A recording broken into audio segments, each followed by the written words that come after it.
kan di panitia Masjid Baitul Akram Matang Raya sangat berterima kasih yang pertama sekali kepada lembaga kepresidenan dari Republik Indonesia yang telah berhadir di tempat kami, yang telah membantu kami membersihkan area masjid yang sedang musibah ini. Kami sangat-sangat berterima kasih.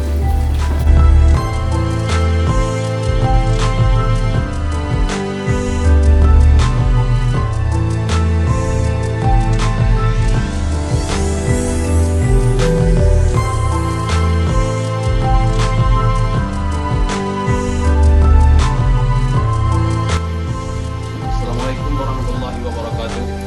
Saya selaku Imam Besar Masjid mengucapkan ribuan terima kasih kepada Bapak Polri, khususnya Polda Banten dan Polda Aceh yang telah ikut melaksanakan aktivitas pembersihan masjid.